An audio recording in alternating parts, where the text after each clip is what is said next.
Welcome to Brave Dynamics. This is your host, Jeremy Au. Leadership is harder than it looks. As a proven founder and Harvard MBA, I interview courageous entrepreneurs, executives, and investors every week. I also share my frontline experiences, coaching insights, and own professional development journey.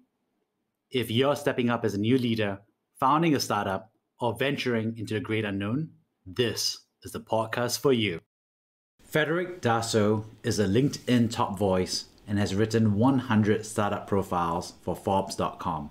He has profiled startups ranging across enterprise technology, esports, fintech, HR tech, and ad tech. These startups are backed by renowned VCs such as Y Combinator, 500 Startups, Accel, and Craft Ventures. He has over 350,000 followers on LinkedIn, and his weekly newsletter on LinkedIn, named The Startup Conversation, has over 100,000 subscribers. Frederic is a full-time aerospace engineer at Boeing in the Engineering Career Foundation program. He was previously a venture fellow at Rough Draft Ventures, General Catalyst's student-led team funding student entrepreneurs in technology, and Castor Ventures, a smart and simple fund for MIT alumni to add venture capital to their portfolio while investing in MIT alumni-led companies. Frederic has completed his bachelor's and master's degrees in aerospace engineering from MIT. He has also been admitted into Harvard Business School's 2+2 MBA program. In his spare time, he can be found playing video games and spending time with his family. You can follow him at www.linkedin.com/in/Frederic Darso. You can also connect with him at astoryforsoda@gmail.com. You can find these links in the show notes. Fred, it's so good to have you on the show. Great to be here, Jeremy. How are you doing? It's an awesome day. And, I'm so excited to share your story because your story is such an interesting one around thought leadership and technology trends that so many people don't have an opportunity to be part of the epicenter of it. Well, thank you for having me. Of course, I love to talk about these things. So feel free to ask me anything. I'm here to answer. You've done an incredible job just profiling so many great founders and publishing, trends and thought leadership on multiple international publications. So who's the man behind the writing, Tell us more about that. What's your journey? So a little bit about me. I was born in Virginia in the United States, lived there for about a year. Then my family moved out to California where my dad was working in aerospace. We lived in Southern California for around 4 to 5 years. And then my dad started working for the government, still with aerospace. That's what brought us to Alabama, where I've been more or less living ever since for the past 19 to 20 years. Growing up there, it was fantastic, really small town, but still like international in the sense because you have people from all over the world coming to work in aerospace. You have the brightest minds coming together in, hot and humid Huntsville, Alabama. And it was a really great time to grow up. I'm the middle child of 3 siblings, older brother, younger sister. We all did well. I went into STEM and went to MIT to get my bachelor's and master's degrees in aerospace engineering. And while I was there, I did 5 internships with the Boeing company across its major business units. So commercial airplanes, defense, space and security, and research and technology. Global services, which is now the 3rd major business unit, wasn't around at the time. So while I was there also at MIT, I fell in love with writing. Writing is a way for me to express myself in ways where I can't in, conversations, but not like this one, because we're going to get into a bunch of stuff.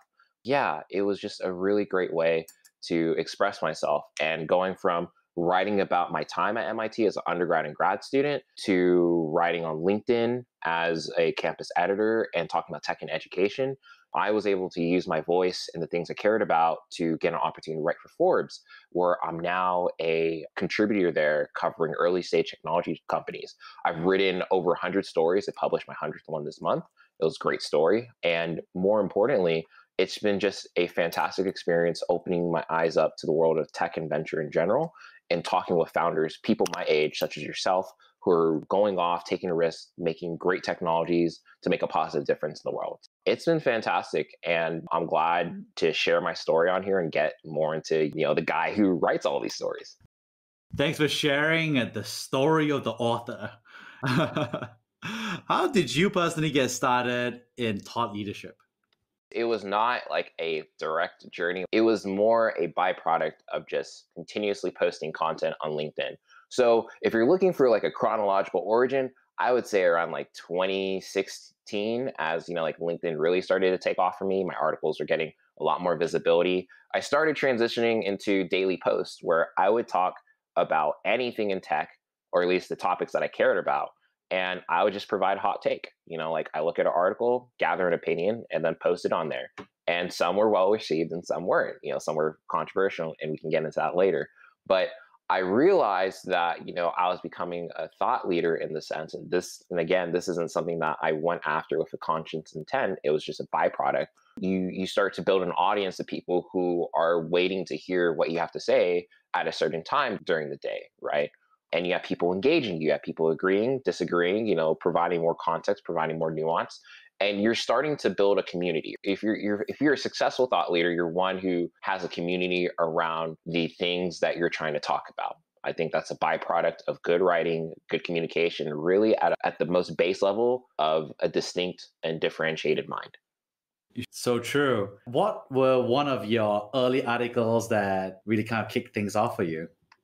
I have to say it was my Hulk Hogan story. And really, the way the title of the story was really Peter Thiel versus Gawker, right? Like whose side are you on? It's not the actual title, just paraphrasing. Essentially, it was centered around Hulk Hogan's lawsuit against Gawker. Quick background. Basically, Gawker ended up, publishing a post on Hulk Hogan that it contained a sex tape with him having sex with a man's woman, right? And that happened to appear in print. He wasn't happy about it. He decided to file a lawsuit. Hogan ultimately ends up winning the lawsuit, but it's revealed, at the end of the trial or rightly after it concludes, that Peter Thiel was bankrolling it. Why? Part of the reason why I'm not 100% conclusive on this, like a decade prior to the lawsuit, the Hulk Hogan lawsuit, before Gawker was Gawker, it was known as Valleywag.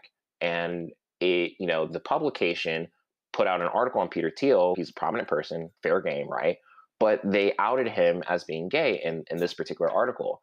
And so that clearly provides motive for Thiel to bankroll Hulk Hogan's lawsuit against Gawker, right?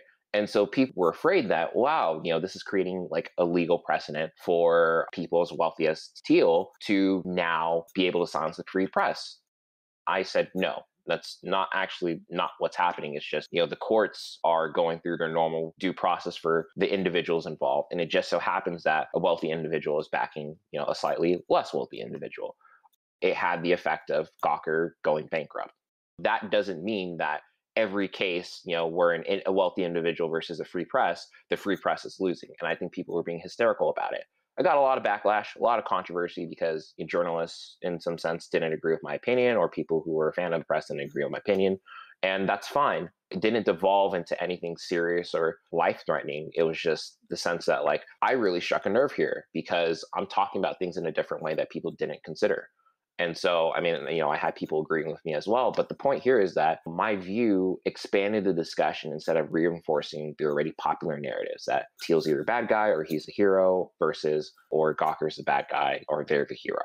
It was a really valuable lesson. And don't be afraid of controversy, right? Don't be afraid to speak your opinion. Just make sure that your intent is to provide another point of view versus being just outright provocative. And I think people tend to confuse the two a lot in social media. So why is thought leadership so important in technology? Thought leadership is important for technology because if you have an influence in the thoughts being shared, you will ultimately have an influence, not only just the technology that is built because of that thought, but more importantly, why it's being built. It's incredibly important to make sure that your perspective is captured in, that marketplace of ideas. Incredibly important. One of the practical examples of this is really the debate around how Amazon is using customer data. One key example is their acquisition of Ring about a year and a half ago for the order of $1 billion. Ring, this technology, consumer technology that allows you to essentially have video on your front step and see who's coming in, who's coming out. And you can have a continuous surveillance feed to make sure that you and your family are safe. So that's, kind of the first order of the technology, right? The second order is now what happens if everyone in your immediate locale, your neighborhood has this technology? How is it going to be used? Say there's a crime happening in progress. Now the police or the neighborhood watch association or whatever authority can come through, collect the evidence from these Ring doorbell door cams and essentially figure out like, okay, this is what happened. This is where the assailants went, and you can make your community safer. All right, that's the second order. Now we look at the third order. What happens after this acquisition? How's Amazon going to use that data? Is it going to sell it to police departments? Is it going to sell it to private entities? Like, what specific data is being sold and how much is this worth? Do the consumers, the people who are producing this data, do they have a claim? Are they entitled to some portion of that value for what it's being sold, right?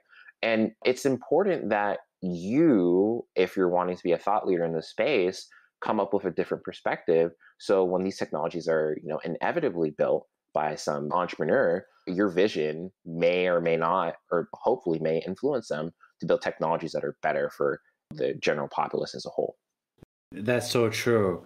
I am a big reader of science fiction, and I often share that science fiction is a huge thought leader for so many founders because the technologies they envision on the show becomes reality because we're just following those conversations. We saw those transparent, thin displays in Minority Report. We saw the tricorder for healing and diagnosing diseases at Star Trek. And people have those conversations all the time to say that could be real one day. And it's interesting to see how those conversations are clear for the product sense in science fiction, but so much more so in the business side as well in the public domain. Right. And to jump in, for another example, I think of, Ender's Game by Orson Scott.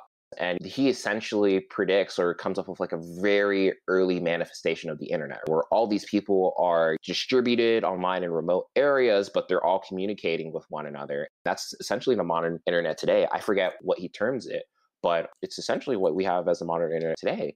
And, no one could predict beyond the immediate advantages of communication that a lot of people are now making their living off of the internet, selling products, goods, services, and it's fantastic. On the personal side, what hurdles did you personally face and how did you overcome them? I would say some have to do with my gender, my race, my ethnicity. So being a Black male, people have certain preconceptions or stereotypes of you even before you enter the room. It makes doing your work, whether you're working individually and trying to become a partner with someone or you're working in a group setting, it makes it hard to get your point across because people have already limited their perception of you. And by extension, what valid or legitimate points that you can have in a certain discussion. It's really forced me to be more independent, to really focus more on developing my line of thinking and owning that line of thinking. I don't shy away from having opinions on anything or very little subjects. And the way that it's acted as a hindrance is actually giving me the drive to really try and be better. And not out of a sense of being rejected by these people, but more about I wouldn't want to do that to anyone else. And it's so the consequence is really me being more open-minded, me trying to seek out opinions from people that I don't agree with, whether personally or professionally. Like, for instance, blocking people on Twitter. I don't do that. I've never blocked a person on Twitter, at least yet. Unless you're being like completely rude or something, I'm not going to block you. You're not going to get the block because I realize that those people, they happen to be right. It would be foolish for me to discount their perspective just because I don't agree with them on things that in the larger sense don't really matter.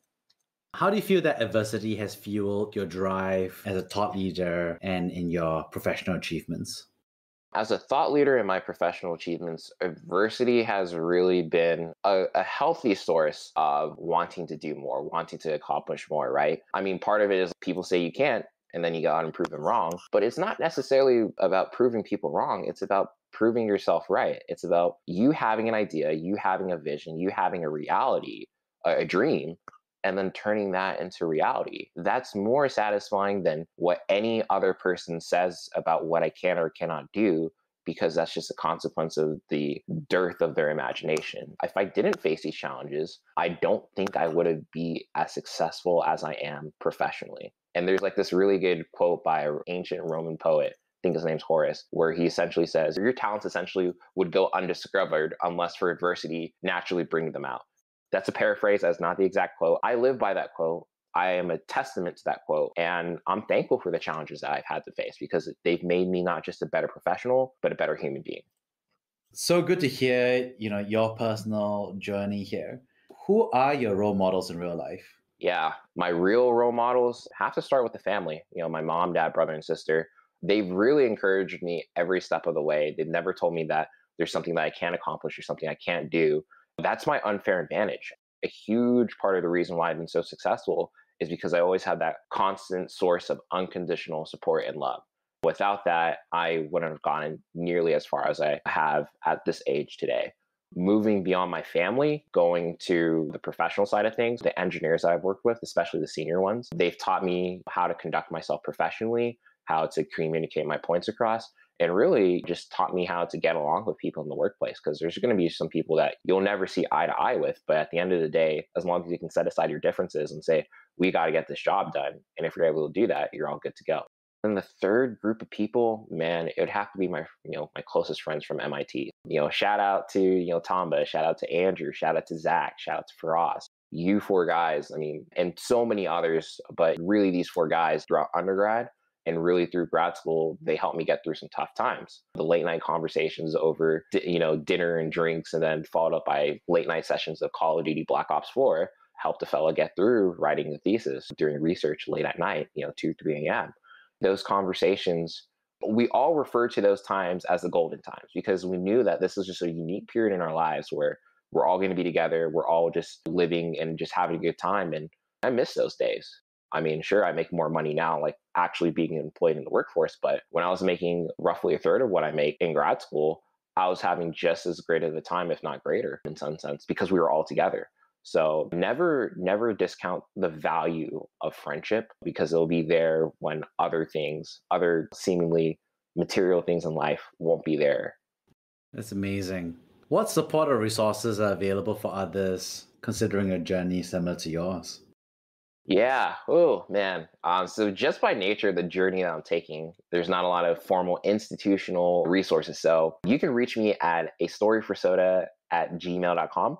I'm happy to help, happy to answer questions. I try to always reach out to, or I try to always answer questions from my college students or people in high school because I'm trying to provide the guidance that I wish I had very early on.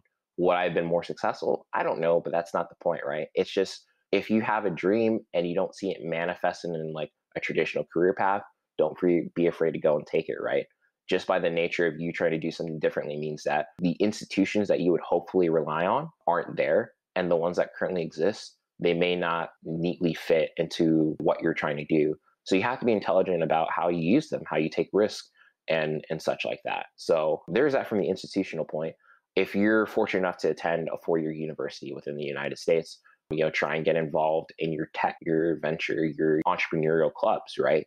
And get involved early. The more that you surround yourself with people who are doing their own thing, the more likely you're going to be able to do your own thing because you just see them being able to do it, right? Which kind of gets into a meta point that I want to just make. There's a saying, it's not what you know, it's who you know. But I would add this, it's what you don't know that will hurt you or really has the most material impact on your life. So you should always be trying to figure out what you don't know and then going out to learn it, whether it's from an institution, whether it's from a person. Try and figure that out because, and this is less of a resource and more of like a mode of thinking, because you're going to find the things that you don't know are going to have the greatest effect on your life because there's going to be things that you could have been good at because you didn't know, you never pursued them. For instance, I didn't know that I really liked VC and working at Rough Draft Ventures. And I didn't know that until my last year in grad school. If I'd not taken the opportunity to send a cold email and reach out to the person running it and be like, hey, are you guys bringing on people for the next school year? I know that's a really long and winded answer, but if there's only one thing you take is try and quickly figure out what you don't know and then go learn it. What are some common misconceptions that you've encountered regarding thought leadership? I think the biggest one is the dominant focus on brand versus content. And I'm going to reframe it later as brand versus identity, but we're going to say content for now.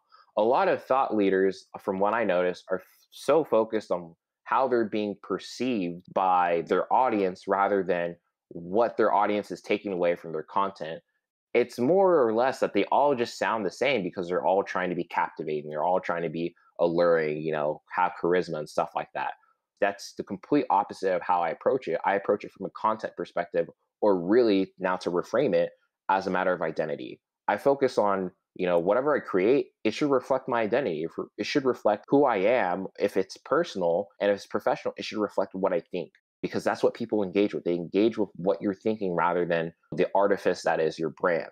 And if you do it right, the branding takes care of itself. And I'll give you a concrete example. I get emails frequently from entrepreneurs, seasoned entrepreneurs who raise from top funds, saying that, hey, we've been contacted by the Wall Street Journal, the Boston Globe, the Washington Post, New York Times, but we want to work with you on Forbes with your column because of the content that you produce. So it wasn't because of my brand. My brand brought them in, but it was the identity reflected in my content that kept them to stay. And they're willing to work with me on my own timeline because I have people reaching out to me every day. I work a full-time job. I can't write your story right away like a normal journalist would be able to because I get paid to. But that's another discussion. So, the sense that because I focused on my identity, I focused on my thought and how I portray that thought in the stories I cover, you have people, really high quality people wanting to work with you. And so to bring it back to your question, don't focus on how you're being perceived, focus on how people are perceiving what you're producing. For people who are looking to build out their identity, what would you recommend them to write or create content around? So I'll give you my perspective, but this might not work for everyone, right? It worked for me, and that's all I can speak to. The general way I would go about this is, one, figure out what are you passionate about writing about? And two, figure out from the audience perspective, what do they care? And you should write about the things that, meet at that intersection, what you care about versus what they want to read.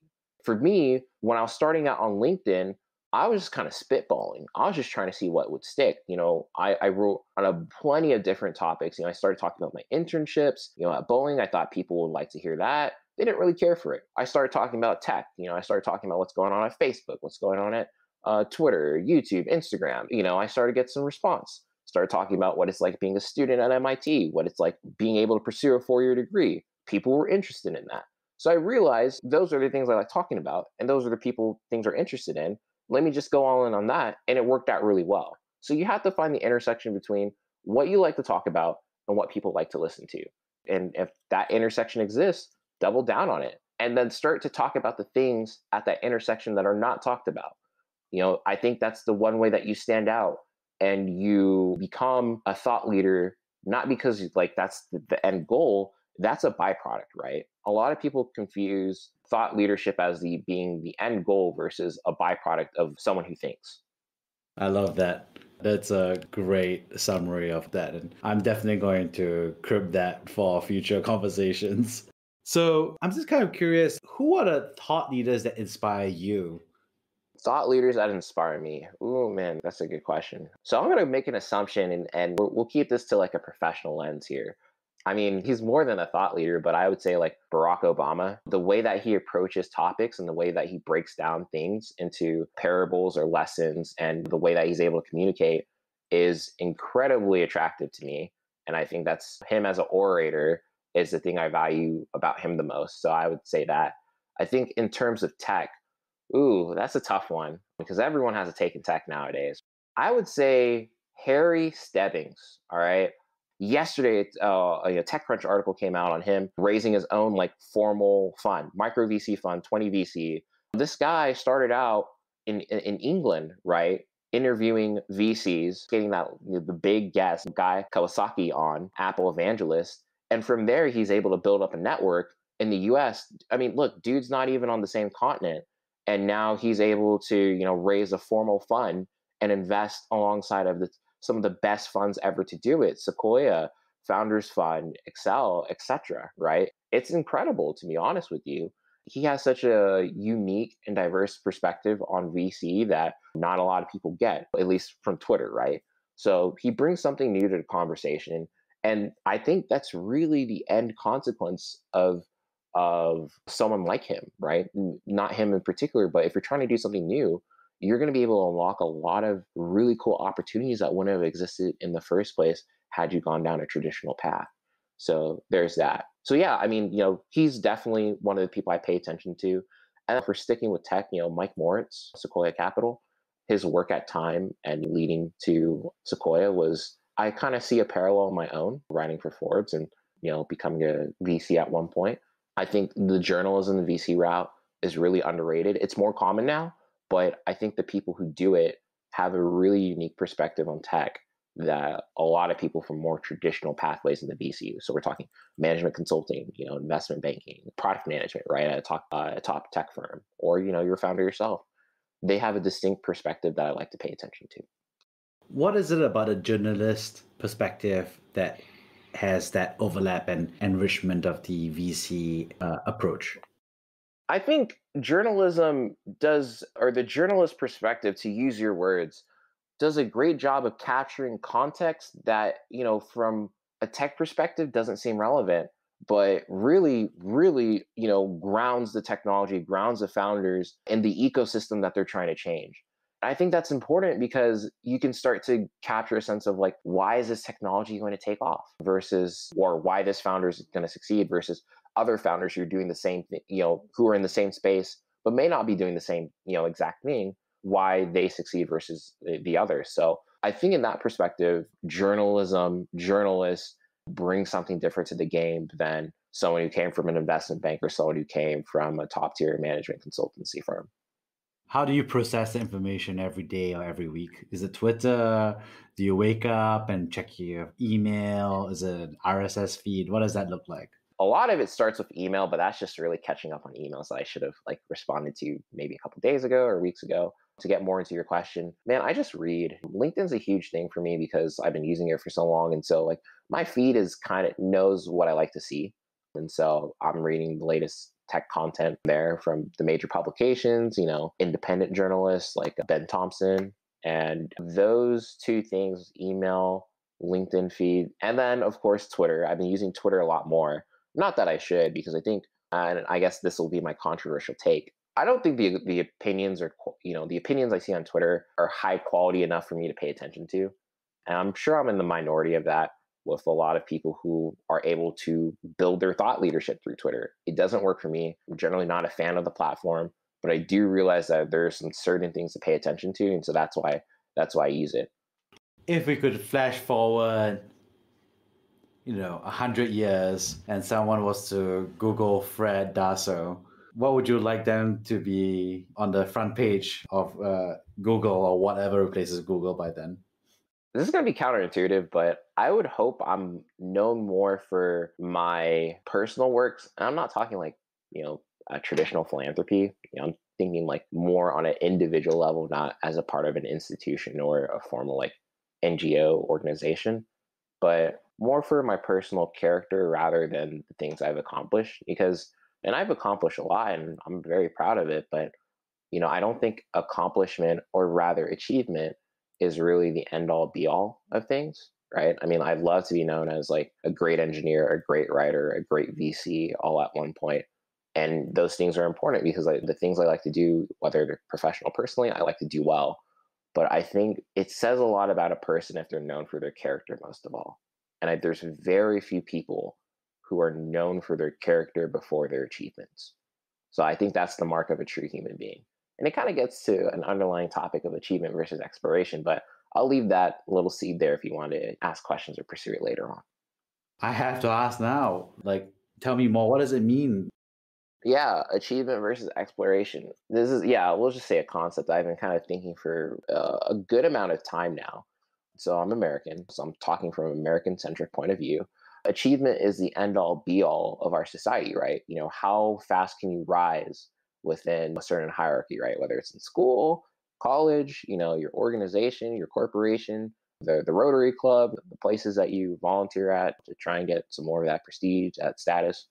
It's the end-all, be-all, right? And does that make for a healthy society? Versus exploration, where the people who weren't necessarily concerned with being the best in a certain order of things end up actually doing really, really, really well, right? Low-hanging fruit, easy example would be entrepreneurs, right? They weren't concerned about getting the highest grade or getting into the best school. They were more concerned about following their curiosity and seeing where it led them. And, this is not for me to, ding on anyone who, followed the the normal paths. I mean, I did it. I'm doing it right now, but I've noticed that I'm getting a lot more value just exploring, and I've been able to do that with my writing. Writing has enabled me to explore. I want to make that very, very clear. By doing that, I've been able to achieve so much more than I would have if I've just, focused on being a good student, being a good engineer, right?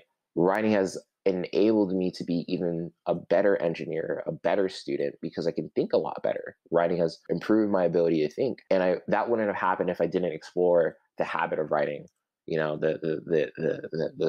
The career, or not career, but the profession of writing. So to kind of resolve this, I mean, I've accomplished a lot. I would rather focus more on exploring more at this point in my life and seeing what aspects of my character have still yet to be refined or even discovered. Amazing, Fred. What a pleasure to hear your story and your insights and your themes. Thank you, Jeremy. No, it really means a lot that you'd invite me on here just to blab about what's going on in my life, the things I've done, and really where I'm headed, right? So thank you for giving me this opportunity. And of course, thanks for asking fantastic questions. It's a good way to start off a Saturday morning, let me tell you that.